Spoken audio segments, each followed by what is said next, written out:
Hello बच्चों, कैसे हो आप सब लोग। मैं आपका केमिस्ट्री टीचर मयूर एस मोरे आप सभी का पीडब्ल्यू के अमेजिंग प्लेटफॉर्म पे स्वागत करता हूं। आज हम लोग अभियान बैच के तहत हमारा आखिरी चैप्टर देखने वाले हैं। उसके कॉन्सेप्ट देखने वाले हैं। पूरा का पूरा theoretical and information based chapter है।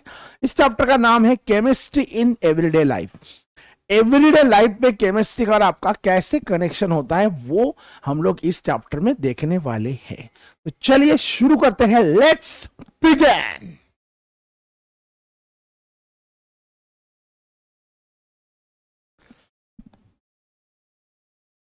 तो इसमें इस लेक्चर के टारगेट्स क्या क्या रहने वाले हैं पहले वो देख लेते हैं। तो इसके टारगेट है basics of food chemistry. Food chemistry के बेसिक्स क्या है वो हम लोग देखने वाले हैं। फिर browning of cut fruit vegetables. जब आप कट फ्रूट या वेजिटेबल देखते हो तो उसकी ब्राउनिंग कैसे होती है वो देखेंगे। Rancidity of oils and fats. उसके बाद types of fat molecule. Fat molecule के टाइप्स कौन से होते हैं। ओमेगा 3 फैटी एसिड क्या होता है। एंटीऑक्सीडेंट्स क्या होते हैं। उसके बाद मेडिसिन यानी analgesics, antipyretics, antiseptics, disinfectants, antibiotics, फिर types of cleansing agents, soaps and detergents and cleansing action. तो इतना सारा हम लोग इस चैप्टर में देखने वाले हैं। तो शुरुआत करते हैं हम लोग बेसिक्स ऑफ फूड केमिस्ट्री के साथ। तो बेसिक्स ऑफ फूड केमिस्ट्री। तो फूड, जो भी फूड हम लोग खाते हैं, अब वो फूड एक्चुअली होता है पॉलीमर्स ऑफ इधर ग्लूकोज मॉलिक्यूल्स। बेसिकली स्टार्च हम लोग खाते हैं। अगर वेज खा रहे हो तो स्टार्च खाते हो, नॉन वेज खा रहे हो आप तो आप या तो प्रोटीन खाते हो या तो फैट खाते हो, राइट। तो basically whatever you are eating, your food is what, your food is nothing but the polymers. Your food is nothing but the polymers of monosaccharides. Polymers of monosaccharides. Polymers of monosaccharides माने starch. आप क्या खाते हो बेटा, starch खाते हो ना। अगर वेज खा रहे हो तो, अगर आप वेज खा रहे हो तो you are eating polymers of monosaccharides. या फिर अगर आप नॉनवेज खा रहे हो then you are eating polymers of alpha amino acids यानी प्रोटीन एसिड्स और लिपिड्स, ये आप खाते हो अगर आप नॉनवेज खा रहे हो तब की बात। अब ये दोनों टाइप की फूड खाने के बाद आपके पेट में क्या होता है, उसका डाइजेशन होता है। अब डाइजेशन होने के बाद ऑब्वियसली जो भी स्टार्च आप खाते हो वो स्टार्च पूरा का पूरा मोनोसैकेराइड्स में, स्टार्च पूरा मोनोसैकेराइड में डिकम्पोज या डिग्रेड हो जाता है। तो मोनोसैकेराइड या तो आपका ग्लूकोज मॉलिक्यूल हो सकता है, या तो फ्रक्टोज हो सकता है, या राइबोस हो सकता है, जो भी है। या फिर अगर आप नॉनवेज खा रहे हो तो it will get decomposed into alpha amino acids. So that is what happens in your digestion process. तो जब आप कुकिंग करते हो तो कुकिंग एक्चुअली में क्या करता है, कुकिंग जो होता है, कुकिंग में जो पॉलीमर, जो फूड आपका है वो पॉलीमर ही है। तो कुकिंग में एक्चुअली ये पॉलीमर जो है, दिस पॉलीमर गेट्स डिकम्पोज्ड और this polymer gets broken down into monosaccharides that is glucose और फ्रक्टोज और ribose and whatever proteins or lipids that you have taken. Polymers of amino acid मतलब क्या होता है, polymers of amino acid मतलब proteins। तो आप या तो ये प्रोटीन्स खा रहे हो या तो ये लिपिड्स खा रहे हो नॉनवेज में। तो कुकिंग क्या करता है, cooking helps this polymer to get broken down into their monomers and which helps in our digestion। और अगर उसने पूरा ब्रोकन डाउन भी नहीं किया तो at least it breaks the bond, it loosens the bond between this monomers so that we can easily digest them. तो basically cooking is nothing but a chemical reaction only. So that is one of the thing of basic of food chemistry. So cooking helps polymer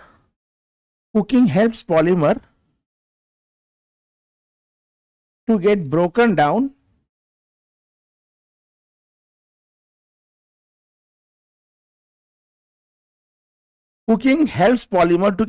down into monomers.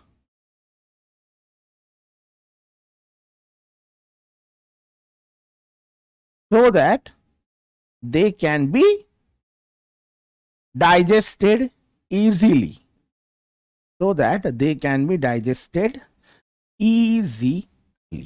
ठीक है, ये तो हो गया तुम्हारा cooking का process कि भाई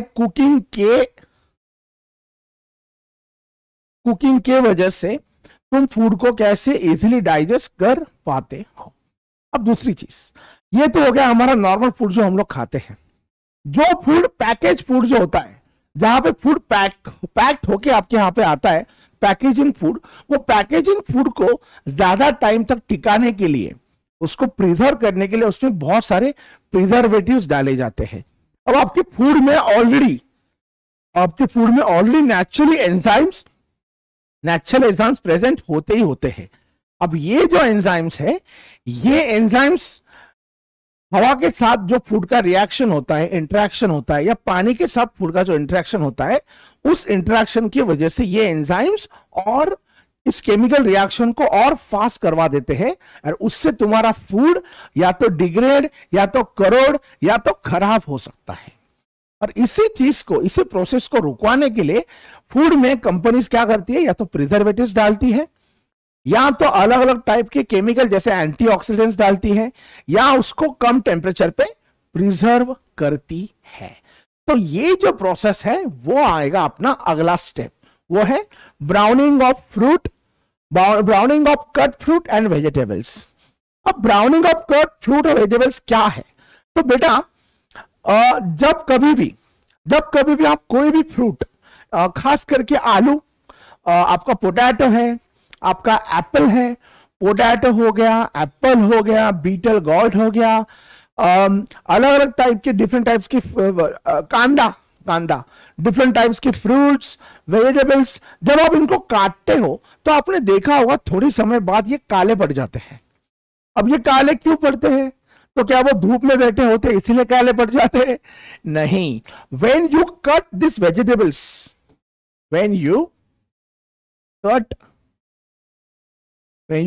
the slices of vegetables,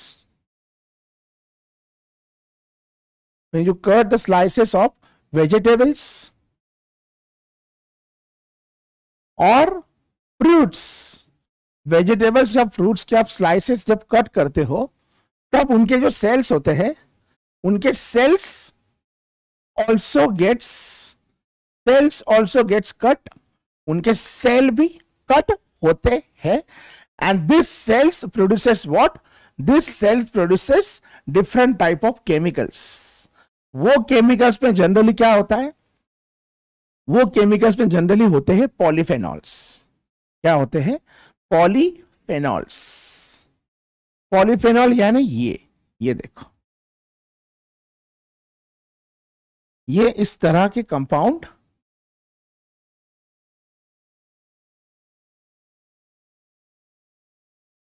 OH, इस तरह के कंपाउंड एक्चुअली वहां पे क्या होते हैं? प्रोड्यूस होते हैं. Now this will react with aerial oxygen. Aerial oxygen जो होता है उससे ये रिएक्ट करते हैं, उससे इनका होता है ऑक्सीडेशन, जहां पे ये दो हाइड्रोजन एंड ये oxygen together they will form a water, and यहां पे आपका बनेगा क्विनॉन. क्या बन जाएगा बेटा आपका यहां पे? क्विनॉन. तो quinone plus not half water molecule, you will get quinone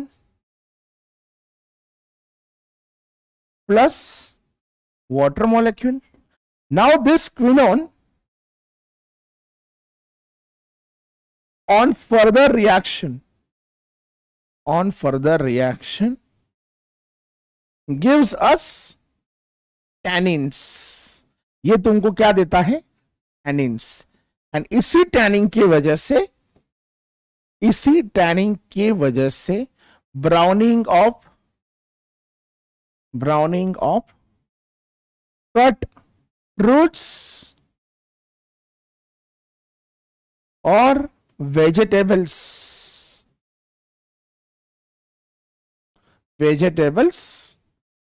happens. समझ में आ गया बेटा? इसी तरह से आपका browning of cut vegetables and fruits घटता है. तो this is the reason for that browning. आ गया समझ में? ठीक है बच्चों. चलो अगला चीज, rancidity of oils and fats. आपने नोटिस किया होगा कि बहुत समय तक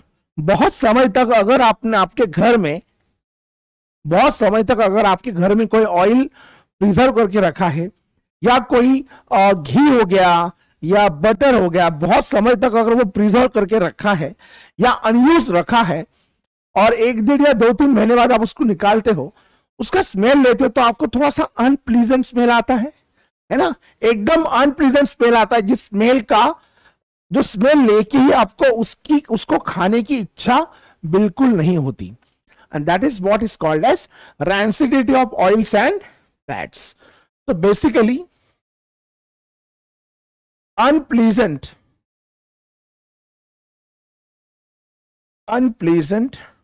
odor मतलब obviously smell.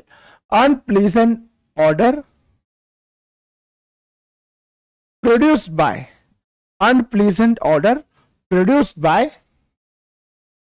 oils and fats. unpleasant odor produced by oils and fats on preserving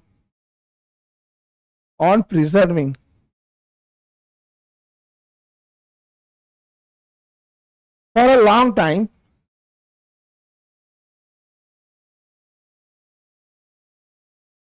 called as rancidity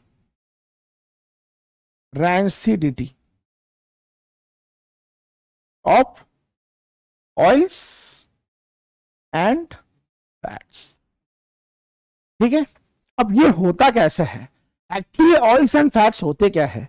oils and fats basically they are the triglycerides, यानी they are the molecules which are produced by the esterification of glycerol and the long chain fatty acid molecules. For example ये देखो, वो बनते कैसे हैं पहले वो देख लो. CH2O, C double bond O, R1, CHO, C double bond O, R2, CH2O, C double bond O, R3. So these are called as triglycerides. इन्हीं को कहा जाता है आपके फैट मॉलिक्यूल्स. यही है आपके ट्राइग्लिसराइड्स. अब आप जो भी कुकिंग कर रहे हो, कुकिंग के लिए जो भी ऑयल इस्तेमाल कर रहे हो या जो भी घी इस्तेमाल कर रहे हो, उसमें थोड़ा भी अगर पानी रहा, बेटा, तो ये जो ट्राइग्लिसराइड, ये जो फैट मॉलिक्यूल है आपका, या ये जो ऑयल मॉलिक्यूल है, इसका हो जाएगा hydrolysis. It will undergo A hydrolysis. और हाइड्रोलाइसिस होके क्या होगा? वाटर मॉलिक्यूल को 2 टुकड़ों में बस आपको बांट देना है. जैसे आप वाटर मॉलिक्यूल लिखोगे, वाटर मॉलिक्यूल का OH जाएगा इसके साथ, हाइड्रोजन जाएगा इसके साथ. ये ऐसा, ये देखो OH, ये ऐसा, तो हाइड्रोजन इसके साथ, ये हाइड्रोजन इसके साथ, ये हाइड्रोजन इसके साथ, ये OH OH OH इस ग्रुप के साथ. तो this will get you glycerine back, CH2OH, CHOH, CH2OH. Glycerine नहीं, ग्लिसरॉल बोलते हैं इसको. ये आपका हो गया glycerol, plus you would get 3 carboxylic acids. आपको 3 कार्बोक्सिलिक एसिड अलग अलग मिलेंगे ऐसे. R1 TOOH plus R2 TOOH plus R3 TOOH. तो इस तरह से आपको 3 अलग अलग carboxylic acid molecule and glycerol मिलेंगे. और इन्हीं के वजह से आपके ऑयल को या आपके फैट को वो जो रैंसिड या अनप्लीजेंट ऑर्डर आएगा ना, वो इसी वजह से आएगा. ये एक रीजन है. और दूसरा रीजन क्या है कि आपके ऑयल या फैट मॉलिक्यूल जो होते हैं, ये देखो खास करके ये मॉलिक्यूल, इनमें आप यहां पे डबल बॉन्ड देख सकते हो. ये जो डबल बॉन्ड होता है इन ऑयल या फैट मॉलिक्यूल में, इनके डबल बॉन्ड की वजह से क्या होता है, they gets oxidised in presence of oxygen. ये एक चीज हो गई. और दूसरा चीज मैं और एक बताता हूं आपको. आपके ऑयल्स एंड फैट्स जो होते हैं, oils and fats, they gets oxidised in presence of real oxygen. हवा में जो ऑक्सीजन होता है, उस ऑक्सीजन के कांटेक्ट में आने के बाद दे गेट्स ऑक्सीडाइज्ड, जिसको बोलते हैं ऑक्सीडेटिव रैंसिडिटी.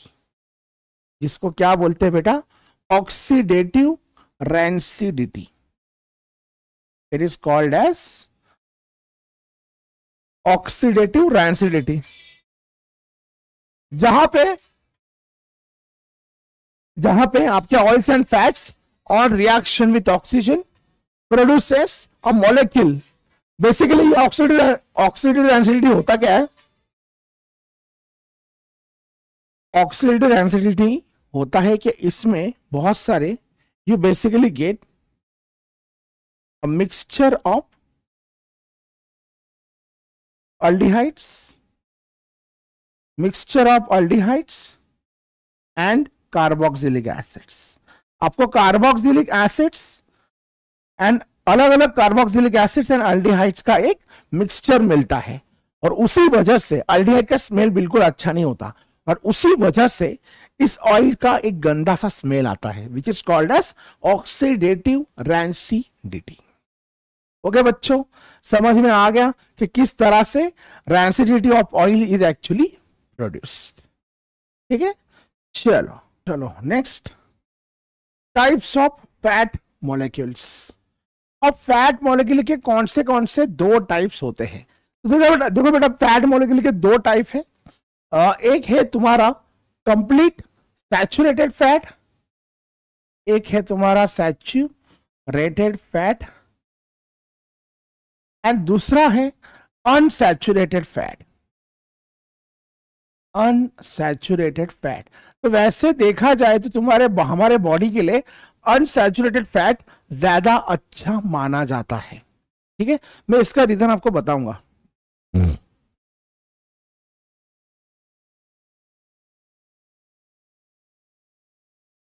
हाँ, तो यहां पे ये सैचुरेटेड फैट मॉलिक्यूल है, ये अनसैचुरेटेड फैट मॉलिक्यूल है. ठीक है, तो यहां पे सैचुरेटेड फैट मॉलिक्यूल अगर आप ठीक से देखोगे बेटा, यहां पे एक भी आपको डबल बॉन्ड नहीं दिखेगा, यहां पे डबल बॉन्ड है. तो ये जो सैचुरेटेड फैट मॉलिक्यूल है ना, they can packed with each other very very strongly. क्यों? वैंडरवॉल फोर्स की वजह से, वैंडरवॉल्स फोर्सेस की वजह से ये जो मॉलिक्यूल आपको दिख रहे, they can packed, they have large surface area available to them. Because of that they can packed with one another very very very very strongly, and because of that Because of that, they have a high melting and boiling point. इसी वजह से उनका melting point, boiling point high होता है. And sometimes they are crystalline in nature as well. They are crystalline in nature as well.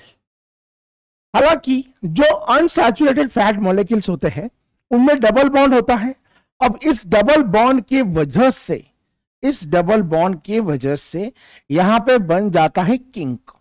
क्या बनता है? वहां पे किंक्स बन जाते हैं.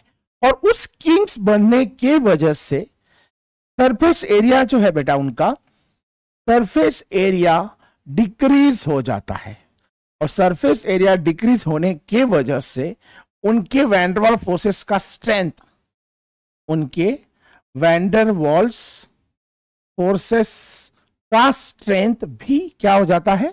कम हो जाता है. और उनका वैंडरवाल फोर्सेस का स्ट्रेंथ कम होने के वजह से इनके बीच में इंटरेक्शन जो होता है, दो चेन्स के बीच में जो इंटरेक्शन होता है, वो सैचुरेटेड फैट मॉलिक्यूल इतना स्ट्रांग नहीं होता. And because of that, interaction strong ना होने की वजह से they usually have a low melting point and low boiling point. And generally वो क्रिस्टलाइन इन नेचर नहीं होते. Generally they are not crystalline in nature. वो आपको जनरली क्रिस्टलाइन इन नेचर नहीं मिलेंगे. ठीक है, जनरली. दूसरी चीज, ये जो डबल बॉन्ड वाले मॉलिक्यूल होते हैं, इनमें कुछ मॉलिक्यूल आपको सिस मिलेंगे, कुछ मॉलिक्यूल आपको ट्रांस मिलेंगे. कुछ सिस मिलेंगे, कुछ ट्रांस मिलेंगे. सिस और ट्रांस तो आपको ऑलरेडी पता है, मैं आशा करता हूं you already know what cis and trans are. उसमें से जो ट्रांस वाले मॉलिक्यूल है बेटा, उनका they are hard to digest. They are hard to digest metabolically.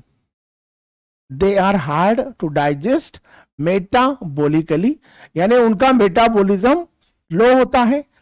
सिस वाले जिनका कॉन्फ़िगरेशन अनसैचुरेटेड फैट मॉलिक्यूल में जो सिस वाले होते हैं, they are easy to digest.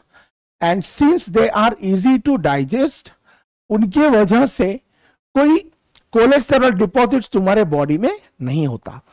जो ट्रांस वाले हैं उनका मेटाबॉलिज्म बहुत स्लो होता है और कुछ कुछ मॉलिक्यूल तो कुछ मॉलिक्यूल का डाइजेशन या मेटाबॉलिज्म होता ही नहीं. Because of which they starts accumulating, this molecule starts accumulating in the blood vessels of your body.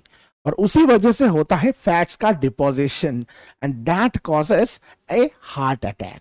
ये जो हार्ट अटैक्स हम लोग आए दिन सुनते आ रहे हैं, इसको हो रहा है, उसके हो रहा है, उसको हो रहा है, वो क्यों हो रहा है? क्योंकि ये जो ट्रांस फैट है, जो जनरली एनिमल नॉनवेज से जनरली जो आता है ट्रांस फैट, वो ट्रांस फैट एनिमल से जो आ रहा है उसको डाइजेस्ट करने में दिक्कत होती है, क्योंकि बॉडी उसको अच्छी तरह से पचा नहीं पाती. अब क्योंकि बॉडी उसको अच्छी तरह से पचा नहीं पाती, because of that it starts getting deposited और accumulated in the sides of your blood vessels, and that causes obstruction in the flow of the blood. That is what causes the heart related diseases. ठीक है बेटा. अब और एक चीज है, fat को यहां से वहां मूव करने के लिए या कोलेस्टेरॉल को ट्रांसपोर्ट करने के लिए हमको लगता है लो डेंसिटी लिपोप्रोटीन. क्या लगता है? LDL, यानी लो डेंसिटी लिपोप्रोटीन की आवश्यकता होती है. अब अगर ये लो डेंसिटी लिपोप्रोटीन तुम्हारे बॉडी में ज्यादा जमा होते जा रहा है तो उस वजह से भी हार्ट रिलेटेड डिजीज स्टार्ट हो जाते हैं. इसलिए डॉक्टर आपको रिकमेंड करते हैं कि आप सिस रिलेटेड यानी अनसैचुरेटेड फैट मॉलिक्यूल्स, यानी जो ऑयल प्लांट से आ रहा है वो कंज्यूम करने में कोई दिक्कत नहीं है, लेकिन जो एनिमल से आता है उससे दिक्कत हो सकती है. ठीक है. अब तो ये तो हो गए दो सैचुरेटेड अनसैचुरेटेड फैट मॉलिक्यूल. अब अगला जो है वो है ओमेगा 3 फैटी एसिड. ये ओमेगा 3 फैटी एसिड जो है ये आजकल ना बहुत चर्चे में है. Omega 3 fatty acid. क्योंकि ओमेगा 3 फैटी एसिड किस चीज को बोला जाता है? ये जो आपको दिख रहा है molecule, this is called as linolenic acid. क्या बोलते हैं इसको? Linolenic acid. अब ये जो लिनोलेनिक एसिड है, इसका अगर आप कार्बन एटम काउंट करोगे तो 1 2 ये आपके हो गए कितने? 3 5 7 9 11। रुको पूरा काउंट करता हूं मैं। 1 2 3 4 5 6 7 8 9 10 11 12 13 14 15 16 17 18 18 कार्बन है बराबर। और 9वें 12वें और 15वें पे डबल बॉन्ड है। तो इस कंपाउंड का नाम है 9, 12, 15 9, 12, 15 ट्राई या ऑक्टा। 18 है ना, तो 9, 12, 15 ऑक्टा ऑक्टा डिका यानी 18 octadeca trienoic acid. Trienoic acid, इसी को हम लोग बोलते हैं लिनोलेनिक एसिड। अब इसको ओमेगा क्यों बोलते हैं? इसके एंड वाला जो कार्बन होता है ना, एंड वाला, उसको हम लोग बोलते हैं ओमेगा। यहां पे आप देख सकते हो इस ओमेगा से जो तीसरा कार्बन है ना, देखो ये ओमेगा वाला कार्बन पहला है, पहला, दूसरा और ये तीसरा। ये ओमेगा वाले कार्बन से जो तीसरा कार्बन है, अगर वहां पे डबल बॉन्ड है तो इसको बोला जाता है ओमेगा 3 फैटी एसिड। क्या बोल रहा हूं मैं? जहां पे ओमेगा है वो कार्बन को पहला मानने का, वहां से जो थर्ड कार्बन नंबर आ रहा है 1 2 3, वहां पे अगर डबल बॉन्ड है तो उसको कहा जाता है ओमेगा 3 फैटी एसिड। और ये ओमेगा 3 फैटी एसिड ये करता क्या है? It increases high density lipoprotein in your body. अब आप बोलोगे ये हाई डेंसिटी लिपोप्रोटीन क्या है? तो जैसे हमने इसके पहले देखा था लो डेंसिटी लिपोप्रोटीन एलडीएल, उसको माना जाता है बैड कोलेस्टेरॉल। अगर वो आपके बॉडी में स्टोर्ड है तो it can cause a coronary diseases to you. ठीक है, लेकिन अगर आपके बॉडी में आप ओमेगा 3 फैटी एसिड कंज्यूम कर रहे हो तो it increases the concentration of high density lipoprotein in your body. High density lipoprotein, जिसको कहा जाता है एलडीएल, सॉरी एचडीएल, वो एलडीएल था लो डेंसिटी, एचडीएल, इसको कहा जाता है HDL. And this is also called as a good cholesterol. तो ये अगर आपके बॉडी में स्टोर है,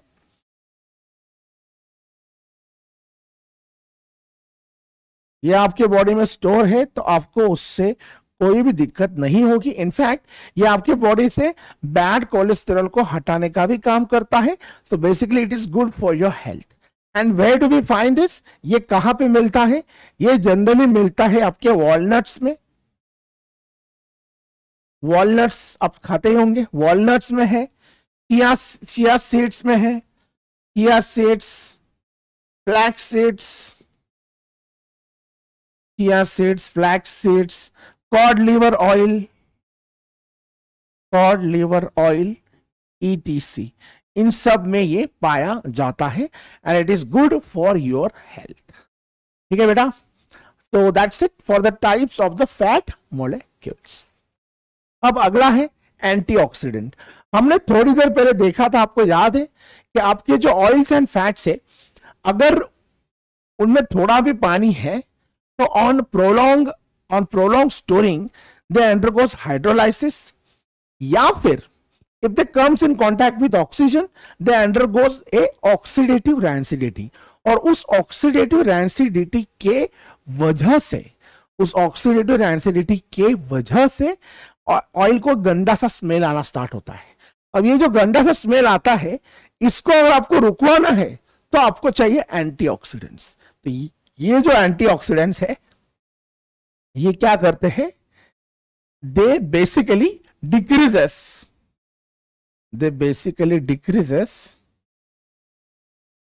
the rate of oxidation of food।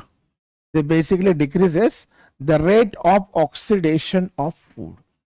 Food का जो ऑक्सीडेशन का स्पीड है उसको वो कम कर देते हैं।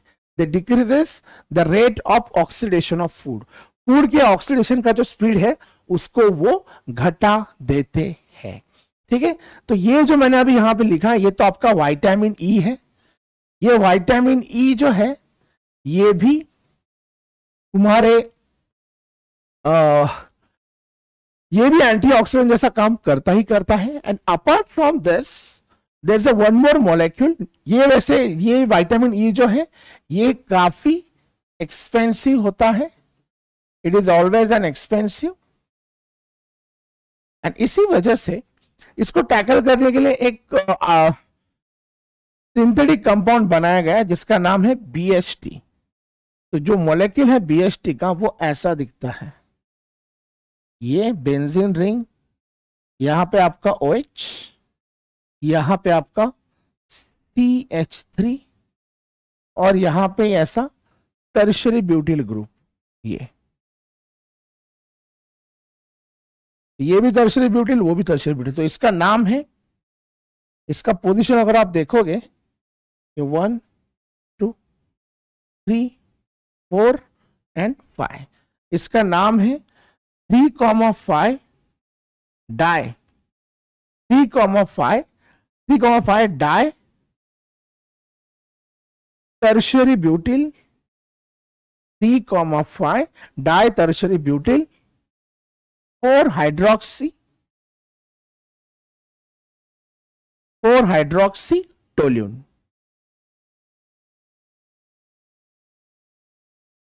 तो वहीं से उसका शॉर्ट फॉर्म आया है BHT। ठीक है, 3,5 di tertiary butyl 4 hydroxy toluene. तो ये कंपाउंड भी एज ए एंटीऑक्सीडेंट आपके ऑयल में या अलग अलग आपके फूड आइटम्स में डाला जाता है, so that it could decrease the rate of oxidation which is happening with the oils present in your food. ठीक है बेटा, चलो देन आगे बढ़ते हैं। Next, analgesics and antipyretics. अब हम लोग आ गए मेडिसिन में या ड्रग्स में। अब ड्रग क्या होता है? Drug is a compound which interacts, drug is a compound or medicine is a compound which interacts with the biomolecules present in the body, such as with carbohydrate, lipids, proteins, nucleic acid, and then they produces a beneficial effect in your body। और इस तरह के compound को कहा जाता है medicine और drug कहा जाता है। उस ड्रग का जो एक्टिव पार्ट होता है उसको बोला जाता है मेडिसिन। अब ये मेडिसिन के जो पहला मैंने बताया है एनाल्जेसिक्स। एनाल्जेसिक मतलब क्या? बेसिकली इसका सिंपल वर्ड है पेन किलर। पेन किलर तो आप सभी को पता है, एनाल्जेसिक यानी पेन किलर। तो basically it is also called as anti inflammatory drug, anti inflammatory drug. तो कहीं पे आपको सूजन है और उस सूजन की वजह से आपको पेन हो रहा है, तो उस सूजन को ये दबा देता है और उसके पेन को भी दबा देता है। तो this is pain killer, anti inflammatory drug. और अगर मैं एंटी पायरेटिक्स की बात करूं बेटा, पायरेटिक्स, पायर मतलब हीट, एंटी मतलब ऑपोजिट। तो basically it decreases the fever. आपके बॉडी में जो फीवर होता है वो फीवर को डिक्रीज करने का काम एंटी पायरेटिक्स करते हैं। इट डिक्रीजेस द फीवर और इट सबड्यूज द फीवर। और वो करने में कौन से कंपाउंड्स होते हैं तो आपके सामने है सैलिसिलिक एसिड, एस्पिरिन। एस्पिरिन तो आपने कई बार सुना होगा, ठीक है। एस्पिरिन जो आपकी दवाई भी आती है उसकी, ये क्या होता है? ये पेन किलर भी होता है और ये आपके बुखार को भी कम करवा देता है, ठीक है। तो सैलिसिलिक एसिड, एस्पिरिन। अभी हाल फिलहाल में हम लोग पैरासीटामोल भी यूज कर रहे हैं, पैरासीटामोल, ठीक है। पैरासीटामोल तो सबको पता होगा ही होगा, ठीक है बेटा। So that's what analgesics and antipyretics are all about. अगला है antiseptics and disinfectants. Antiseptics and disinfectants क्या करते हैं? तो एंटीसेप्टिक यानी कहीं पे अगर आपको वुंड्स वगैरह हो जाए, कहीं पे आपको समझ लो लग भी गया खेलते समय या कुछ काम करते समय, तो उस वजह से आपकी स्किन में वहां पे इंफेक्शन हो सकता है। अब वो इन्फेक्शन किस वजह से होता है, वहां पे माइक्रोबियल या फंगल ग्रोथ उस वुंड्स में या उस जख्म में होती है, तो उसको दबाने के लिए जो मेडिसिन लगते हैं उसी को कहा जाता है एंटीसेप्टिक्स। अब एंटीसेप्टिक्स अगर मैं इनऑर्गेनिक्स की बात करूं तो इनऑर्गेनिक एंटीसेप्टिक्स भी बहुत सारे हैं। इनऑर्गेनिक्स एंटीसेप्टिक्स की बात करूं तो आयोडीन, जिसको हम लोग बोलते हैं tincture iodine, tincture of iodine, एक माइल्ड एंटीसेप्टिक होता है बेटा, वो भी इनऑर्गेनिक ही है वैसे, माइल्ड एंटीसेप्टिक, जैसे कि बोरिक एसिड। बोरिक एसिड क्या होता है आपका, boric acid is an mild antiseptic, ठीक है। उसके बाद होता है क्लोरोफॉर्म, क्लोरोफॉर्म भी एक एंटीसेप्टिक है। तो ये सारे एंटीसेप्टिक जो है ये आपकी बॉडी में माइक्रोबियल या फंगल ग्रोथ को डिक्रीज या रुकवाने का काम करते हैं। और ये छोड़ के कुछ डिसइंफेक्टेंट्स भी है, डिसइंफेक्टेंट जैसे फिनॉल। एक्चुअली एंटीसेप्टिक के तौर पे फिनॉल भी यूज करते थे, लेकिन धीरे धीरे लोगों को पता चला कि फिनॉल जो है बेटा it is a corrosive in nature. वह आंखों में अगर चला गया तो आंखों में ज्यादा परेशानी करता है, कभी कभी आपकी आंखें उस वजह से खराब भी हो सकती है, तो वो काम फिनॉल का होता है। इसलिए फिनॉल को डाइल्यूट करके फिर डिसइंफेक्टेंट में यूज करना स्टार्ट कर दिया। डाइल्यूटेड फिनॉल जो होता है, आपके घर में हम लोग जो पर्च वगैरह जो है टाइल को पोंछने के लिए हम लोग फिनॉल का इस्तेमाल करते हैं, because it's a very good disinfectant. और दूसरा डिसइंफेक्टेंट आपको पता होगा डेटॉल, है ना। डेटॉल के बारे में मैं क्या बताऊं, डेटॉल सभी को पता है।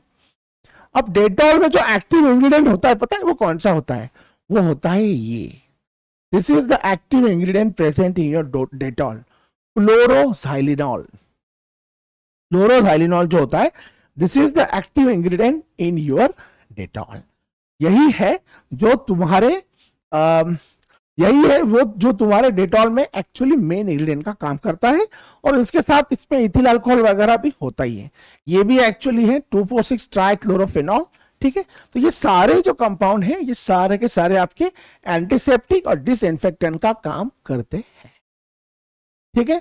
चलो मूविंग अहेड, नेक्स्ट एंटीबायोटिक्स। अब एंटीबायोटिक्स जो होते हैं, अगर समझ लो आपको कोई फंगल इंफेक्शन हो गया या किसी बैक्टीरिया ने आपके बॉडी पे अटैक कर दिया, तो उसको दबाने के लिए, उसको मारने के लिए किसकी जरूरत पड़ेगी, उसको मारने के लिए चाहिए एंटीबायोटिक्स। और antibiotics are generally produced, they are generally produced by living beings only. Living beings से ही हम लोग अलग अलग टाइप के एंटीबायोटिक्स बनाते हैं, जैसे कि बाय बैक्टीरिया, फंगाई। जैसे आपका पेनिसिलिन जो है, पेनिसिलिन किससे बनता है, एक फंगस से बनता है, ठीक है। अब ये जो मेडिसिन है ये आपके बॉडी में जिस किसी भी वायरस का या बैक्टीरिया का अटैक हुआ है उसको मारने के लिए इस्तेमाल करते हैं। अब उसमें भी 2-3 टाइप के होते हैं, ब्रॉड रेंज एंटीबायोटिक्स होते हैं। ब्रॉड रेंज एंटीबायोटिक्स जो होते हैं वो हर तरह के बैक्टीरियाज को या वायरसेस को मारने में काम आते हैं। कुछ होते हैं शॉर्ट रेंज एंटीबायोटिक्स जो एकदम 2 या 3 टाइप के ही बैक्टीरियाज को मारने के लिए काम आते हैं, बाकी बैक्टीरिया को मारने के लिए काम में वो नहीं आते। तो बेसिकली जो शॉर्ट रेंज एंटीबायोटिक्स होते हैं वो ज्यादा सिलेक्टिव होते हैं, जो ब्रॉड रेंज एंटीबायोटिक्स होते हैं वो सिलेक्टिव नहीं होते। तो आपके बॉडी में अगर कोई बैक्टीरिया है, उस बैक्टीरिया को तो वो मारेंगे। अपार्ट फ्रॉम दैट आपकी गट में, आपके इंटेस्टाइन में जो बैक्टीरिया है जो गुड फॉर योर हेल्थ है, उनको भी मारने का काम करेगी। तो ये तो अच्छा नहीं हुआ कि नहीं। इसीलिए जनरली एंटीबायोटिक्स जो होते हैं वो शॉर्ट रेंज एंटीबायोटिक्स ही प्रेफर किए जाते हैं। और स्टार्टिंग में साइंटिस्ट लोगों ने जो एंटीबायोटिक्स निकाले उनमें जनरली उनको आर्सेनिक कंपाउंड मिला। कि आर्सेनिक के जो कंपाउंड है, हाँ, ये जो कंपाउंड है साल्वारेसेंट, ये compound this compound has a very good antibiotic activity, ठीक है। अब इसके बाद ना कुछ लोगों ने एजोडाइज वाले कंपाउंड बनाए। ये एजोडाइज के कंपाउंड से ना सल्फा ड्रग्स जो है, सल्फा ड्रग्स की एक बाढ़ आ गई। बहुत सारे साइंटिस्ट लोगों ने अलग अलग टाइप के सल्फा ड्रग्स बनाना स्टार्ट किए, एंड देन वो सल्फा ड्रग्स इवॉल्व होते गए बनते गए, एंड आज हम लोग यहाँ पे है कि हमारे पास हर तरह के बैक्टीरिया को, हर तरह के फंगस को मारने के लिए दवाई है। तो वो अलग अलग तरह के जो सल्फा, जैसे मैंने बोला सल्फा ड्रग्स, ये देखो सल्फा पिरिडिन, सल्फानिलामाइड,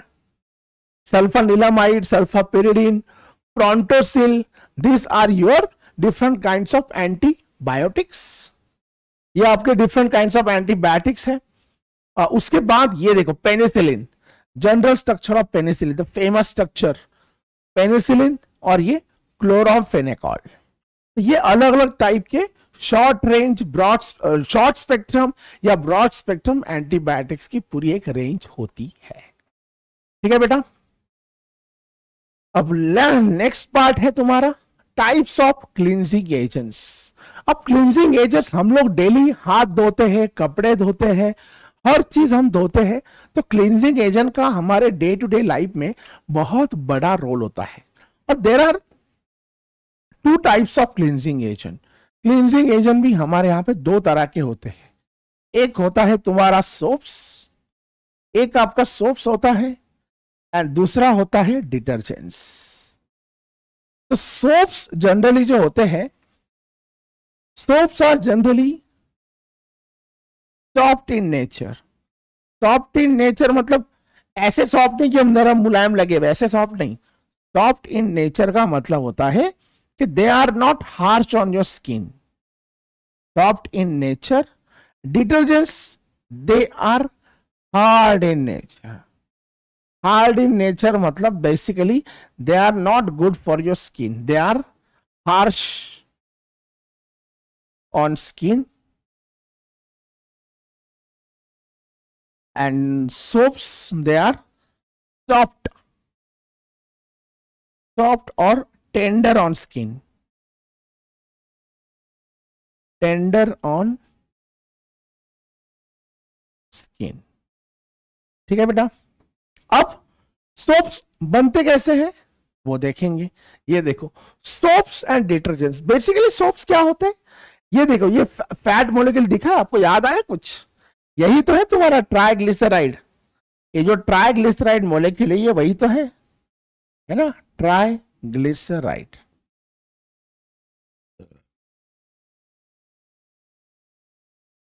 सो ये आपका ऑयल एंड फैट मॉलिक्यूल। इसका रिएक्शन हम लोग या तो NaOH से करेंगे या तो KOOH से करेंगे, या तो पोटेशियम हाइड्रोक्साइड से इसका रिएक्शन करेंगे या सोडियम हाइड्रोक्साइड से इसका रिएक्शन करेंगे। अगर आप इसका रिएक्शन सोडियम हाइड्रोक्साइड के साथ करते हो तो भी आपको सोप मिलेगा। बेसिकली यहां पे सैपोनिफिकेशन प्रोसेस हो रहा है। Saponification process is nothing but like a hydrolysis only, but this time hydrolysis by using A base molecule, जैसे कि NaOH और KOH। तो ये जो पूरा मॉलिक्यूल है CH2CH CH2OH, यह आपका बन गया ग्लिसरीन, और ये जो पार्ट है RC+O- वो आपका बन गया सोप। तो ये अगर सोडियम सोप है तो sodium soaps are generally harsh और हार्ड। अगर ये पोटेशियम है तो ये आपका होता है सॉफ्ट सोप, जो आपकी स्किन पे बहुत हार्श नहीं होता। तो इस तरह से दो तरह के आपके सोप्स बनते हैं। एक आपका होता है सोडियम सोप्स, दूसरा होता है पोटेशियम सोप्स। पोटेशियम सोप्स जो होते हैं they are soft on your skin. वो स्किन में आपकी सॉफ्ट काम करते हैं, क्लीनिंग का काम करते हैं, लेकिन आपके स्किन को वो ज्यादा अफेक्ट नहीं करते। They are soft on skin. For example toilet soaps, ठीक है। जो सोडियम सोप्स होते हैं they are hard on skin, वो ज्यादा पावरफुल होते हैं सोडियम सोप्स। तो उनके एग्जाम्पल अगर देखा जाए तो डिटर्जेंट्स में जनरली सोडियम सोप्स का इस्तेमाल किया जाता है। ठीक है बेटा। So that's what the soaps and detergents are. अब हम लोग देखेंगे आपका जो डिटर्जेंट है उसका क्लींजिंग एक्शन होता कैसा है। जहां तक सोप्स के टाइप्स मैंने बता दिए, वैसे आपका जो डिटर्जेंट है बेटा, डिटर्जेंट के भी 3-4 टाइप होते हैं। एक आपका होता है कटायनिक डिटर्जेंट, एक आपका होता है कटायनिक डिटर्जेंट, एक होता है एनायनिक डिटर्जेंट। यह आपके बुक में जो है ये पूरा का पूरा जो लिस्ट दिया हुआ है वो आप देख सकते हो, ठीक है, पूरा थियोरेटिकल चीज है। और लास्ट वाला है नॉन आयोनिक डिटर्जेंट्स, तीसरा वाला जो है वो है आपका नॉन आयोनिक डिटर्जेंट। जहां तक कटायनिक डिटर्जेंट की बात है तो उनके एग्जाम्पल है क्वाटरनरी अमोनियम सॉल्ट्स, जिसमें एक अल्किल चेन लंबा होता है और बाकी अल्किल चेन छोटे छोटे होते हैं। एनायनिक डिटर्जेंट जो है वो आपका होता है sodium lauryl sulphate. Sodium lauryl sulphate जो है वो आपका एनायनिक सोप होता है। और नॉन एनायनिक डिटर्जेंट्स जो होते हैं वो जनरली ग्लाइकॉल और ग्लिसरीन इनसे रिलेटेड बनते हैं, ठीक है। तो ये हो गया आपके डिटर्जेंट्स के टाइप्स। अब आपका क्लींजिंग एक्शन क्या है वो समझ लेते हैं। तो यहां पे आप कोई भी डिटर्जेंट यूज कर रहे हो तो आपको ये तो पता है ये बेटा कि उससे आपका बनेगा फोम। तो यह आपका पूरा फोम मॉलिक्यूल है, ठीक है। और ये सेंटर में आप देख सकते हो कि ग्रीसी डर्ट पार्टिकल यानी ऑयली डर्ट पार्टिकल जो होता है, जनरली क्या होता है, हमारे कपड़े हो या हमारी स्किन हो, खराब कैसे होती है, तो हमारे जो बॉडी में स्किन, हमारी बॉडी जो है वो स्किन रिलीज करती है सेबेशियस ग्लैंड से। अब ये स्किन को कोई ना कोई डर्ट पार्टिकल आके चिपक जाता है, फिर वो कपड़ों के साथ भी होता है और हमारे बॉडी के साथ भी होता है। तो इसलिए उस डर्ट पार्टिकल को हम लोग बोलते हैं ग्रीसी डर्टी पार्टिकल। ग्रीसी यानी ऑयली डर्ट पार्टिकल। सिर्फ नॉर्मल डर्ट पार्टिकल हो तो आप झटक से निकाल सकते हो, लेकिन ऑयल की वजह से वो आपकी स्किन को चिपक जाता है। तो ये ग्रीसी डर्ट पार्टिकल सेंटर में है। आपका जो सोप है ना बेटा, सोप दो तरह के सोप का जो मॉलिक्यूल है उसके दो हेड होते हैं। एक उसका होता है हाइड्रोफिलिक हेड, एक दो हेड नहीं, बेसिकली उसका जो स्ट्रक्चर होता है वो स्ट्रक्चर में उसका जो हेड होता है वो होता है हाइड्रोफिलिक। ये देखो, ये आपका हाइड्रोफिलिक हेड। हाइड्रोफिलिक मतलब क्या, वाटर लविंग। हाइड्रो मतलब वाटर एंड फिलिक मतलब लविंग। तो ये आपका वाटर लविंग हेड होता है, ठीक है, जो सोप मॉलिक्यूल ऐसे पानी में घुसता है। और उसका जो टेल होता है, ये टेल है उसका, ये देखो, ये टेल होता है हाइड्रोफोबिक टेल। हाइड्रोफोबिक यानी जो वाटर फोबिक या वाटर हेटिंग होता है, या मैं उसको बोल सकता हूं ऑयल लविंग। क्या होता है बेटा वो, इट्स अ ऑयल लविंग। तो ये भले ही तुम्हारे वाटर को हेट करे लेकिन ऑयल से बहुत ज्यादा प्यार करता है, हाइड्रोफोबिक टेल। तो सोप का जो मॉलिक्यूल है ये डर्ट पार्टिकल के साथ इंटरेक्ट कैसे करता है, तो सोप का मॉलिक्यूल उसके टेल्स के थ्रू, सोप का मॉलिक्यूल उसके टेल के थ्रू तुम्हारे ग्रीसी डर्ट पार्टिकल से इंटरेक्ट करता है। तो क्या होता है, अगर ये आपका कपड़ा है, इस कपड़े में कोई गंदगी लगी है और ये आपका सोप मॉलिक्यूल है, तो समझ लो ये जो है इसका हेड है और ये इसका टेल है। तो टेल क्योंकि हाइड्रोफोबिक है यानी ऑयल लविंग है, और ग्रीस ये जो डर्ट पार्टिकल है वो भी ऑयल के साथ, ऑयल का ही बना हुआ है, तो फिर ये तुम्हारे सोप का जो टेल है जो ऑयल लविंग है, और जो ग्रीस है वो जो खुद ऑयल है उसके साथ ये इंटरेक्ट करता है। उसके साथ ये इंटरेक्ट करके इसको ये क्लीन कर देता है। अब क्लीन करने के बाद इसको पानी से बाहर भी लेके जाना है, लेकिन पानी से अगर बाहर निकलना है तो पानी तो वाटर है, तो इसके लिए सोप का जो हेड होता है वो वाटर लविंग होता है, हाइड्रोफिलिक। तो वो जो हाइड्रोफिलिक हेड है उसका, वो पिछला वाला जो टेल है, टेल को जो ऑयल चिपका हुआ है उस ऑयल को चिपकाते हुए उसका हेड ऐसे पानी से यानी इस फोम से बाहर निकल आता है। तो that's how the cleansing action actually works. क्योंकि ऑयल को अगर बाहर निकालना है ऑयल को क्लीन करना है तो आपको ऑयल वाला ही पार्ट चाहिए। तो ऑयल वाला पार्ट क्या है, उसका टेल, सोप का हाइड्रोफोबिक टेल। अब ऑयल को तो तुमने क्लीन कर दिया, इस ग्रीजी डर्टी पार्टिकल को तो क्लीन कर दिया। अब तुमको पानी से बाहर आना है। अब पानी से बाहर आना है तो पानी से बाहर आते समय तुमको ऐसा पार्ट चाहिए जो वाटर लविंग हो। तो तब उसका जो हेड होता है सोप का, वो वाटर से बाहर आता है through the foam. In other words, soap का हेड होता है हाइड्रोफिलिक, सोप का टेल होता है हाइड्रोफोबिक। हाइड्रोफोबिक पार्ट जो होता है वो क्लींजिंग का काम करता है, एंड टेल एंड हेड जो होता है हाइड्रोफिलिक, वो उस डर्ट को बाहर लेकर आने का काम करता है। और बेसिकली ये डर्ट मॉलिक्यूल के आसपास ये ऐसे माइसिली बन जाता है तुम्हारे सोप मोलेक्यूल का। And that's how the cleansing action of your soap actually works. ठीक है बेटा, समझ में आ गया? And that's it for this particular chapter. हमारा सिलेबस अभियान बैच का इस तरह से पूरी तरह से खत्म हो चुका है। And that's it for this particular lecture. मिलते हैं बहुत जल्द किसी और बैच के फॉर्म में। Till then, bye bye.